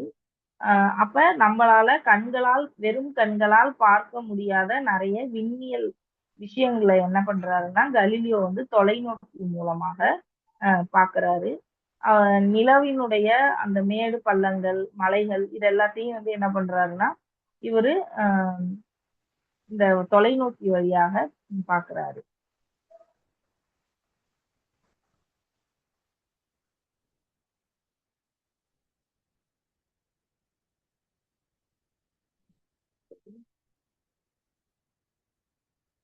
அடுத்தது வந்து இவ்வளவு சிக்கல் வந்து இந்த கோள்களுடைய இயக்கத்தை விளக்குறதுக்கு இவ்வளவு சிக்கல் இருக்கிறதுனால அதுக்கப்புறம் வந்ததுதான் என்ன அப்படின்னா சூரியன் மைய மாதிரி, சன் சென்டர்டு அப்படின்னு சொல்றாங்க. இது வந்து எல்லாமே பூமியை மையமா வச்சு சுத்திட்டு இருக்குன்னு மத்தவங்க எல்லாரும் சொல்லிட்டு இருந்தாங்க. ஆனா நிக்கோலஸ் கோப்பர்னிக்கஸ் தான் என்ன பண்றாரு, சூரியன் தான் இந்த விண்வெளியினுடைய மையம், அதை சுத்திதான் கோள்கள் இயங்குது அப்படின்னு சொன்னது யாருன்னா நிக்கோலஸ் கோப்பர்னிக்கஸ். அப்ப சூரியனை பூமி சுற்றி வர்றதுக்கு எடுத்துக்கிற காலம் தான் என்னன்னா 365 நாட்கள். அதே செவ்வாய் வந்து 687. அப்ப பூமியில ஒரு வருஷங்கிறது 365, செவ்வாய்க்கோள்ல ஒரு வருஷம் அப்படிங்கிறது 687.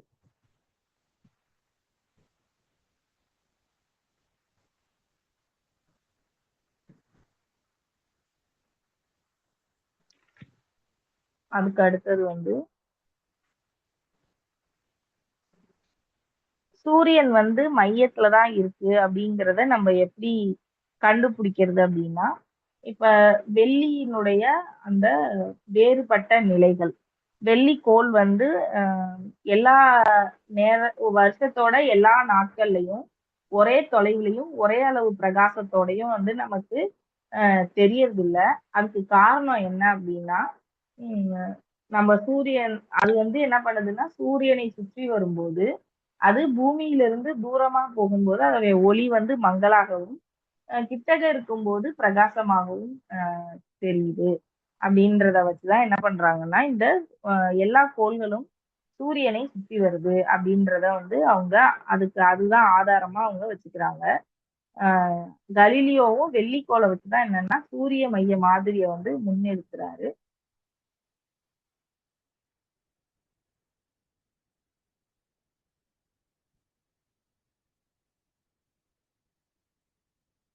அடுத்து பிரபஞ்சத்தினுடைய தோற்றம்.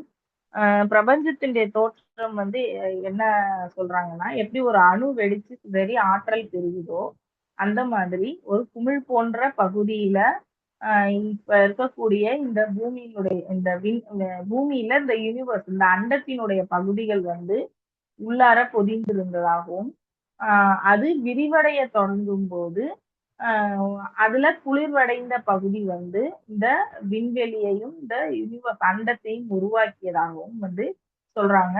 அதான் பெருவெடிப்பு கொள்கை அப்படின்னு சொல்றாங்க. அப்ப ஒரு சிறிய குமிழ் போன்ற பகுதியிலிருந்து விரிவடைய தொடங்கிய அண்டம் ஒரு பகுதி தான் என்ன அப்படின்னா அண்டம்.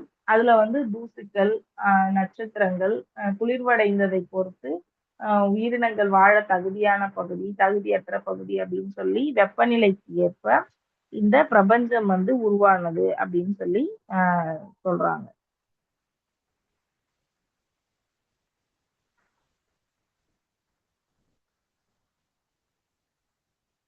அதுக்கு அடுத்தது வந்து இந்த பிரபஞ்சம் உருவாக தொடங்கிய நிலையில அதோட வெப்பநிலை வந்து 3,00,000 ஆண்டுகளுக்கு பிறகுதான் 3000 டிகிரிக்கு குளிர்ச்சி அடைஞ்சுச்சாம். அது உருவான போது அதனுடைய வெப்பநிலை வந்து 1 பில்லியன் டிகிரி செல்சியஸ் இருந்துச்சு அப்படின்னு சொல்றாங்க. அதுக்கப்புறம் என்ன நடந்ததுன்னா ஃபர்ஸ்ட் வந்து ஹைட்ரஜன் ஹீலியம் கேஸஸ் தான் வந்து நிறைய அங்க இருந்துச்சு. காலப்போக்குல தான் அணுக்கள் எலக்ட்ரான்களை ஈர்க்கக்கூடிய பண்பின் காரணமாக இந்த அண்டமானது கொஞ்சம் கொஞ்சமாக விரிவடைந்தது அப்படின்னு சொல்றாங்க. அதுக்கு அடுத்தது வானியல் அழகு. ஏற்கனவே நம்ம பார்த்திருக்கோம். பூமிக்கும் சூரியனுக்கும் இடையேயான சராசரி தொலைவு அதுதான் என்ன அப்படின்னா வானியல் அலகு அப்படின்னு சொல்றோம். அது ஒரு ஆணியல் அலகு ஈக்குவல் டு 1.496 இன்ட்டு 10⁸8 கிலோமீட்டர். இப்ப இதை 10⁻11 மீட்டர்னு கொடுத்திருப்பாங்க. நீங்க அதை குழப்பிக்க வேண்டாம். கிலோமீட்டர்ல கொடுத்திருந்தாங்கன்னா 3 ஜீரோவை குறைச்சிக்கணும். மீட்டர்ல கொடுத்திருந்தாங்கன்னா 3.96 அது காமன் இன்ட்டு 10⁸8னா கிலோமீட்டர், 10⁻11னா மீட்டர். அதே மாதிரி ஒளியாண்டு ஏற்கனவே நம்ம சொன்னதுதான். ஒளியானது ஒரு வருஷத்துல எவ்வளவு தூரம் போகுது அப்படிங்கிறதுதான். வெற்றிடத்தில் ஒளி பயணிக்கக்கூடிய தொலைவு தான் என்னன்னு சொல்றாங்கன்னா ஒளியாண்டு அப்படின்னு சொல்றாங்க. அது வந்து 9.4607 இன்ட்டு 10⁻12 கிலோமீட்டர் இல்லைன்னா 15 மீட்டர். அடுத்தது விண்ணியல் ஆரம். அதாவது ஆரத்திற்கு சமமான கோணத்தை கொண்ட தொலைவு அதுதான் என்ன சொல்றாங்கன்னா பாராசெக் அப்படி இல்லைன்னா விண்ணியல் ஆரம் அப்படின்னு சொல்றாங்க. ஒரு விண்ணியல் ஆரம் அப்படிங்கிறது 3.26 ஒளி ஆண்டிற்கு சமம் அப்படின்னு சொல்றாங்க. அப்ப அதுக்கு ஈக்குவலண்டான லெங்த் வந்து 3.09 இன்ட்டு 10⁻13 கிலோமீட்டர். இப்ப இதெல்லாமே நீங்க நோட் பண்ணி வச்சுக்கோங்க. வானியல் ஆரம்னா எவ்வளோ, ஒளியாண்டுனா எவ்வளோ, விண்ணியல் ஆரம்னா எவ்வளோன்றத நீங்க குறிச்சு வச்சுக்கோங்க. அடுத்தது விண்மீன் திரள். விண்மீன் திரள் அப்படிங்கிறது என்னன்னா திரள்னா என்ன கிளஸ்டர் சேர்ந்திருக்கிறது. எதனால சேர்ந்திருக்கு? அங்க இருக்கக்கூடிய விண்மீன்களுக்கு இடையிலான ஈர்ப்பு விசையின் காரணமாக விண்வெளியில இருக்கக்கூடிய பொருட்கள் தான் நம்ம விண்மீன்னு சொல்றோம். அந்த பொருட்கள் ஒரு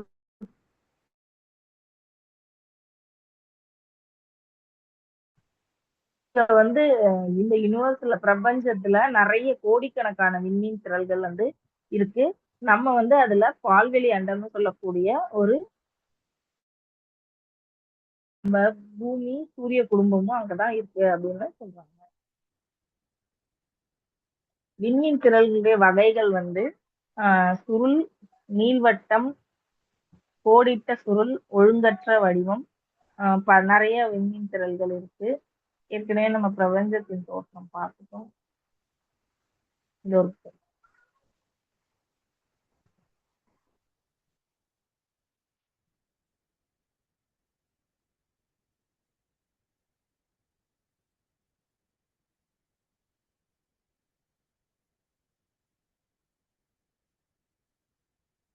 அதாவது இந்த ஹப்பிள் விண்வெளி தொலைநோக்கி பத்தி கொடுத்திருக்காங்க. அறிந்து கொள்வோம்ல.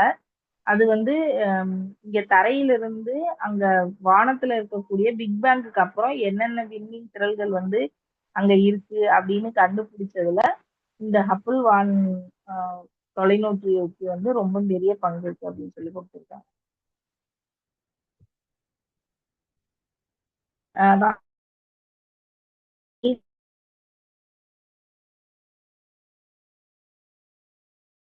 ஒழுங்கற்ற ரொம்ப வாய்ஸ் பிரேக் ஆகுது. பல்வேறு வகையான விண்மீன் துறையில எனக்கு நெட்வொர்க் சரியா இல்லை. அடுத்தது இந்த ஒழுங்கற்ற வடிவம் அப்படின்னா ஒரு தான் ஒழுங்கற்ற விண்மீன் திரள். சுருள் விண்மீன் திரள் அப்படிங்கிறது நமக்கு தெரியும் ஸ்பைரல் ஷேப்ல நட்சத்திரங்கள், வாயு, தூசி இது எல்லாத்தையும் கலந்து ஒரு தட்டையான சுருள் தட்டு மாதிரியான அது இப்படி ஒரு சுத்தியூட்ட மாதிரியான ஒரு அமைப்பு தான் என்ன அப்படின்னா இந்த சுருள் விண்மீன் திரள். ஆஹ் அடுத்தது நீள்வட்ட விண்மீன் திரள்னா எக்லிப்டிக்கல் ஷேப்ல வந்து நீள்வட்டமாக இருக்கக்கூடிய, இதேதான் அங்கேயும் இருக்கும். தூசி, விண்மீன்கள், வாயுக்கள் இதெல்லாமே தான் எல்லா விண்மீன் திரள்கள்லயும் இருக்கும். ஆனா அது பார்க்கும்போது எப்படி லுக்கலைக்கா இருக்கு, அது எப்படி அதை பார்க்கும்போது நமக்கு என்ன ஷேப் தோணுதுன்றத வச்சுதான் அதனுடைய வகைகள் கொடுத்திருக்காங்க. அது இந்த ஷேப்புன்னு சொல்ல முடியாததை தான் என்னன்னு கொடுத்திருக்காங்க அப்படின்னா ஒழுங்கற்ற வடிவம் அப்படின்னு சொல்லி கொடுத்திருக்காங்க. இப்ப இந்த சுருள் விண்மீன் திரள்ல வந்து பார்த்தோம் அப்படின்னா இது வந்து ஒரு மத்தியில வந்து இதுக்கு நட்சத்திர செறிவு காணப்படும். அதாவது அந்த விண்மீன் திரளுடைய சென்டர்ல விண்மீன்கள் வந்து அதிகமா இருக்கும். அதனுடைய சுற்றுவட்ட பகுதிகள்ல அந்த தூசி அந்த இது வந்து ஜாஸ்தியாக இருக்கும். அடுத்தது நீள்வட்ட விண்மீன் திரள் பார்த்தோம் அப்படின்னா இது வந்து ஒரு மென்மையான உருவம் உடையதுன்னு சொல்லியிருக்காங்க. அடுத்தது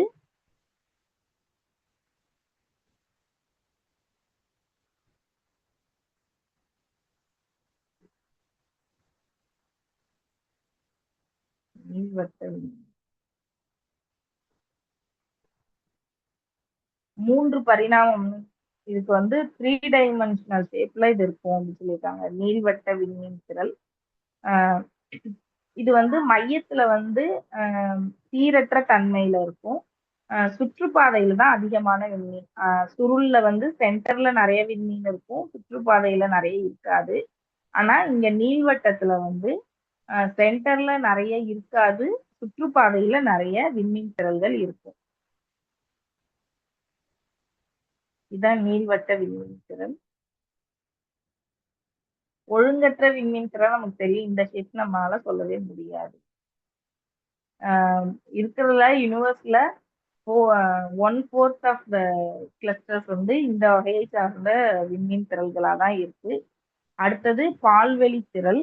இந்த பால்வெளி திரள்னா கோடுடைய சுருள் வடிவ விண்மீன் திரள் வகையில வந்து கோடிட்ட சுருள் விண்மீன் திரள் வகையில வந்து இந்த பால்வெளி திரள் வரும். இதுலதான் என்ன பண்றோம்னா நம்ம இருக்கோம். இதனுடைய விட்டம் வந்து 1,00,000 ஒளியாண்டுகள். இதெல்லாம் குறிச்சு வச்சுக்கோங்க. பால்வெளி திரளுடைய விட்டம் என்னன்னு கேட்கலாம். நமக்கு பக்கத்துல இருக்கிறது ஆல்பா சென்டாரி, அதெல்லாம் குறிச்சு வச்சுக்கோங்க.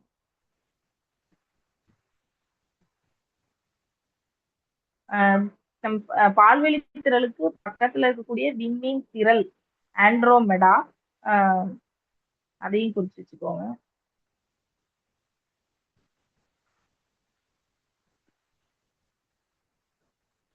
இத வந்து நீங்க வெறும் கண்ணால பார்க்க முடியாது. இதுதான் நட்சத்திரம், இது வந்து எம்டி ஸ்பேஸ், கருந்துளை அப்படின்னு சொல்லி நீங்க பிரிச்சு பார்க்க முடியாததுனாலதான் இந்த பால்வெளி திரளுக்கே வந்து பால் அப்படின்றத அடைமொழியா கொடுத்ததுக்கு காரணமே என்னன்னா இது இங்க வந்து ஸ்டார்ஸ் இருக்கு, இங்க எம்டி ஸ்பேஸ் இருக்கு அப்படின்னு சொல்லி நம்மளால பிரித்து பார்க்க முடியாதனால பால் அப்படிங்கிற அடைமொழியை வந்து இதுக்கு கொடுத்துருக்காங்க. அதுக்கப்புறம் வந்து நிறைய விண்மீன் மண்டலங்கள் இருக்கு. இந்த விண்மீன் மண்டலங்கள் அப்படின்றது வந்து இது வந்து சும்மா நம்ம இப்போ ஒரு 3 கோடு போட்டோம்னா முக்கோணத்துல வந்து இணைக்காம 3 கோடு போட்டோம்னா அந்த 3 கோட்டையும் நம்ம வந்து முக்கோணம், மூட்டை விதின்னு சொல்லுவோம், முக்கோணம் அப்படின்னு சொல்லுவோம். அப்ப அந்த மாதிரி நம்மளா ஒரு அசம்ஷன்ல ஏற்படுத்திக்க கூடியதுதான் விண்மீன் மண்டலம் அப்படின்னு சொல்றோம். நிறைய விண்மீன் மண்டலங்கள் வந்து நம்மள சுத்தி இருக்கு. Ursa major, Ursa minor. Ursa அப்படின்னா கரடின்னு அர்த்தம். இந்த உர்சா மேஜர்னா பெரிய கரடி, உர்சா மைனர்னா சிறிய கரடி. இந்த மாதிரியான நிறைய விண்மீன் மண்டலங்கள் வந்து இருக்கு. டிப்பர். அடுத்தது ஓரியன் அப்படின்றது வந்து புராணங்கள்ல வந்து வேட்டைக்காரனை குறிக்கக்கூடிய ஒரு சொல்லு. அப்ப அதாவது ஒருத்தவன் ஸ்டிக் வச்சுட்டு நிக்கிற மாதிரியான ஒரு அமைப்பு. இது எல்லாமே என்னன்னா நம்மளோட அசம்ஷன் பேர்ல தான். இது இயற்கையா அப்படி அமைஞ்சது இல்லை. ஆனா நம்மளா அந்த ஒரு ஷேப்ல இருக்கிறதுனால நம்ம அதை ஒரு விண்மீன் மண்டலமாக கணிச்சுக்கிறோம். மொத்தம் 88க்கும் மேற்பட்ட விண்வெளி மண்டலங்கள் வந்து நம்ம யூனிவர்ஸ்ல இருக்கு. அதுக்கு வந்து பேர் கொடுத்துருக்காங்க. மேஷம், இந்த ஏரிஸ், ஆங்கில பெயர், தமிழ் பெயர் கொடுத்துருக்காங்க. இதான் விண்மீன் மண்டலங்கள்.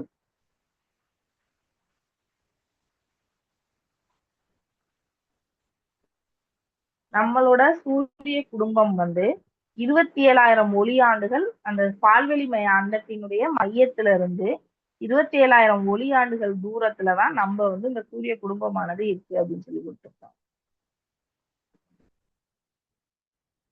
அடுத்து உர்சா மேஜர், உர்சா மைனர்.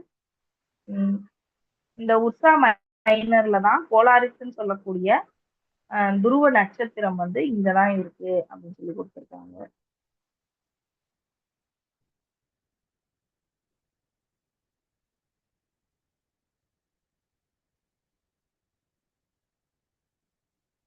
அடுத்தது பூமிக்கு மிக அருகில் இருக்கக்கூடிய நட்சத்திரம் வந்து சூரியன். அதுக்கு அடுத்த நட்சத்திரம் வந்து ஆல்பா சென்டாரி.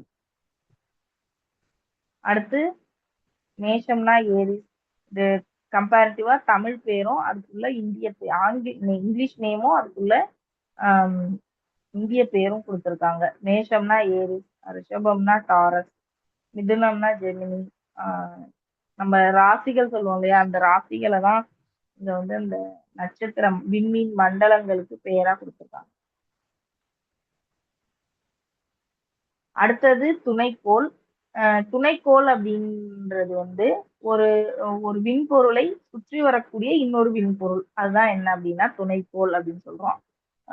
ஒரு கோளை இது ரெண்டுமே விண்பொருட்கள் தான். ஒரு பொருளை இன்னொரு பொருள் சுத்தி வருது. எது பெருசோ அது சின்னது சுத்தி வருது. பெருசா இருக்கக்கூடிய பொருள் கோளுன்னும், சின்னதா இருக்கக்கூடிய பொருள் வந்து துணைக்கோள்னும் சொல்றோம்.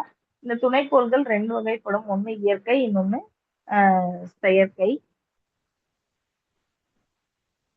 இந்த இயற்கை துணைக்கோள்களை தான் என்ன சொல்றாங்க, 3ன்னு சொல்றாங்க. துணைக்கோள்களே இல்லாத 2 இது வந்து என்னன்னா சனியும் வியாழனும், சாரி வெள்ளியும் புதனும். வெள்ளிக்கும் புதனுக்கும் வந்து துணைக்கோள்களே கிடையாது. இதை புரிச்சுக்கீங்க. வெள்ளிக்கும் புதனுக்கும் துணைக்கோள்களே கிடையாது. ஆனா நிறைய துணைக்கோள்களை கொண்டிருக்கிறது வந்து எது அப்படின்னா வியாழன் மற்றும் சனி. வியாழனுக்கும் சனிக்கும் வந்து நிறைய துணைக்கோள்கள் இருக்கு. 60க்கும் மேற்பட்ட துணைக்கோள்கள் இருக்கு.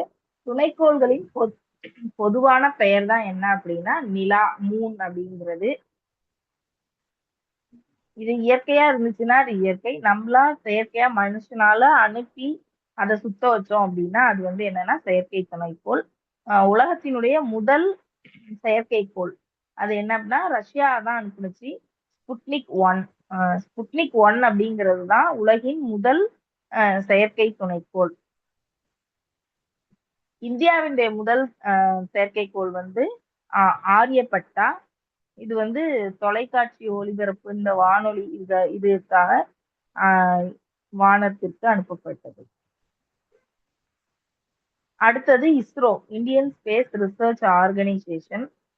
இத வந்து விக்ரம் சாராபாய் தான் ஃபர்ஸ்ட் 1962ல வந்து இந்திய தேசிய குழு, விண்வெளி ஆராய்ச்சிக்கான இந்திய தேசிய குழுன்னு ஃபர்ஸ்ட் இன்கோஸ்பார் அப்படின்னு சொல்லி அவர் தான் ஆரம்பிக்கிறாரு. அதோட ஐசோமரா தான் 1969ல தான் இந்தியன் ஸ்பேஸ் ரிசர்ச் ஆர்கனைசேஷன் சொல்லக்கூடிய இந்த இஸ்ரோவானது உருவாக்கப்பட்டது.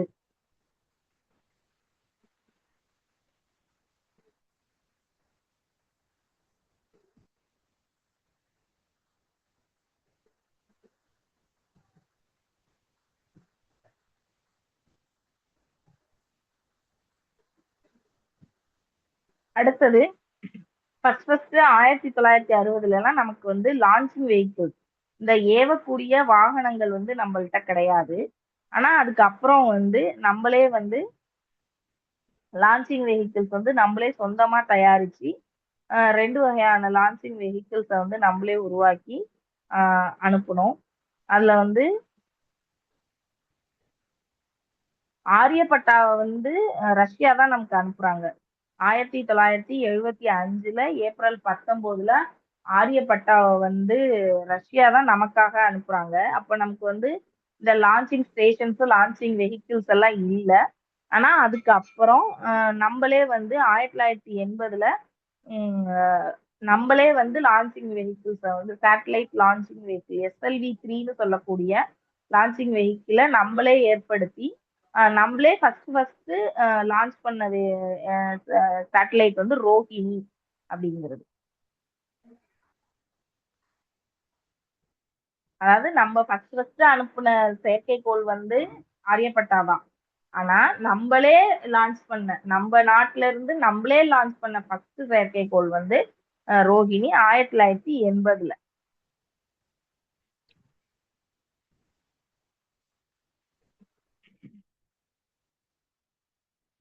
அடுத்து வந்து சுப்பிரமணியம் சந்திரசேகர் அப்படிங்கிறவரு 1995 இயற்பியலுக்கான நோபல் பரிசை வந்து வாங்குறாரு. அவர் வந்து பாவ்லர் அப்படிங்கிறவர் கூட அதை ஷேர் பண்ணிக்கிறாரு. இது எதுக்காக கொடுக்குறாங்கன்னா விண்மீன் பரிணாம வளர்ச்சிக்கான கணித செயல்பாடுகள், மேத்தமெட்டிக்கல் எக்ஸ்பிரஷன்ஸ் ஆஃப் இந்த 3 டைமென்ஷனல் இதுக்காக என்ன பண்றாங்கன்னா கொடுக்குறாங்க. இவருக்கு பிசிக்ஸுக்கான நோபல் பரிசு 1995 பாவ்லர் அப்படிங்கிறவர் கூட அதை அவரு ஷேர் பண்ணிக்கிறாரு. அதுக்கு அடுத்தது வந்து போலார் சேட்டலைட் லான்ச் வெஹிக்கிள் PSLVன்னு சொல்லக்கூடிய கண்டுபிடிக்கிறாங்க. அடுத்தது ஜியோ சிங்க்ரோனஸ் புவி ஒத்திசைவு செயற்கைக்கோள் ஏவுகலம் geosynchronous satellite launch vehicle. இது ரெண்டும் PSLV GSLVங்கிறது வந்து SLVக்கு அப்புறம் நம்ம கண்டுபிடிச்ச லான்ச்சிங் வெஹிக்கிள். அடுத்தது வந்து இந்த லான்ச்சிங் வெஹிக்கிள்ஸ் மூலமா நிறைய செயற்கைக்கோள்களை, வெளிநாடுகளின் செயற்கைக்கோள்களை கூட நம்ம வந்து என்ன பண்ணியிருக்கோம்னா அனுப்பியிருக்கோம். அடுத்தது வந்து 2014 உள்நாட்டு கிரையோஜெனிக் எந்திரம். கிரையோஜெனிக் எந்திரம்ன்றது 0 கெல்வின் தனிச்சுழி வெப்பநிலையில் மூலக்கூறுகளின் இயக்கமற்ற அந்த டெக்னிக்கு பேர் தான் என்னன்னா கிரையோஜெனிக்னு பேரு. அந்த கிரையோஜெனிக் மெஷின்ஸ் வந்து சாதாரண மெஷின்ஸை விட ரொம்ப பிரிட்டிலா இருக்கும், ரொம்ப பவர்ஃபுல்லா இருக்கும். அந்த மெட்டல்ஸை வச்சு தயாரிக்கப்பட்டது தான் என்ன அப்படின்னா கிரையோஜெனிக் எந்திரம். அது வந்து GSLV D5 அதனோட உதவியோட 2014 GSAT-14 அப்படின்ற செயற்கைக்கோளை வந்து விண்ணுல நம்ம ஏவணும். அதுக்கு அடுத்தது 2008 சந்திராயன் 1 அக்டோபர் 22, 2008 சந்திராயன் 1 வந்து நம்ம ஃபர்ஸ்ட் ஏவுறோம். அடுத்து 2013 நவம்பர் 5 மங்கள்யான் அப்படிங்கிற துணைக்கோளை வந்து நம்ம செலுத்துறோம். ஃபர்ஸ்ட் செவ்வாய் கிரகத்தினுடைய இதுல நிலைநிறுத்தின முதல் நாடு ஃபர்ஸ்ட் அட்டம்ப்ட்லயே நிலைநிறுத்தணுங்கிற பெருமை வந்து யாருக்கு இருக்குன்னா இந்த நம்ம இந்தியாவுக்கு தான் இருக்கு.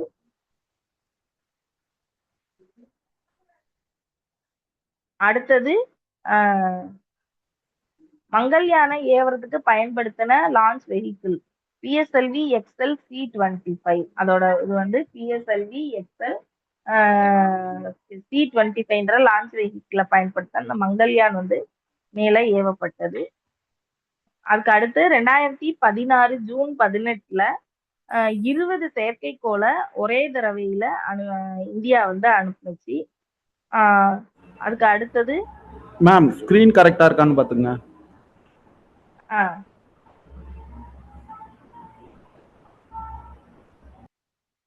கரெக்டா இருக்கா?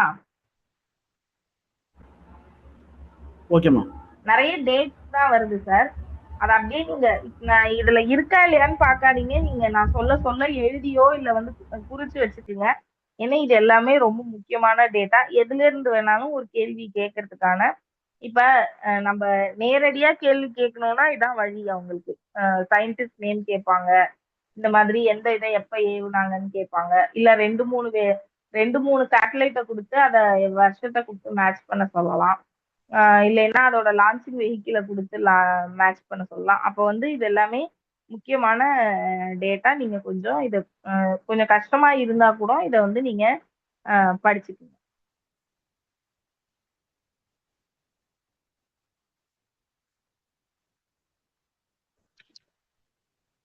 அதுக்கு அடுத்தது இஸ்ரோ வந்து அதோட ஹையஸ்ட் வெயிட் 4 டன் வரைக்கும் செயற்கைக்கோள்ல வந்து என்ன பண்ணியிருக்குன்னா பூமியில ஏறிருக்கு. அதை எது வழியா அச்சீவ் பண்ணியிருக்காங்கன்னா ஜிஎஸ்எல்வி MK3 அப்படின்ற லான்ச்சிங் வெஹிக்கிள் மூலமா 2017 ஜூன் 5ல 4 டன் வெயிட் இருக்கிற செயற்கைக்கோள்களை வந்து இஸ்ரோ வந்து அனுப்புனுச்சு அப்படின்னு சொல்றாங்க.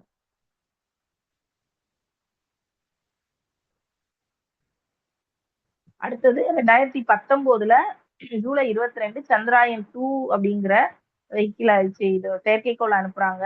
அதற்கு யூஸ் பண்ண லான்ச்சிங் வெஹிக்கிள் வந்து ஜிஎஸ்எல்வி MK3M1 அப்படிங்கிறத வச்சு அனுப்புறாங்க.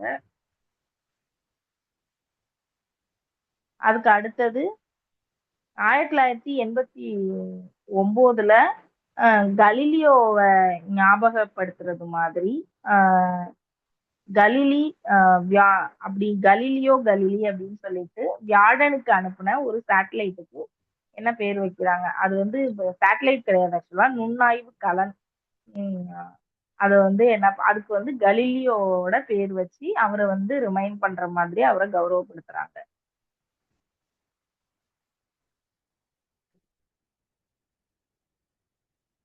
அதுக்கு அடுத்து நெக்ஸ்ட் லெசன் போயிடலாம்.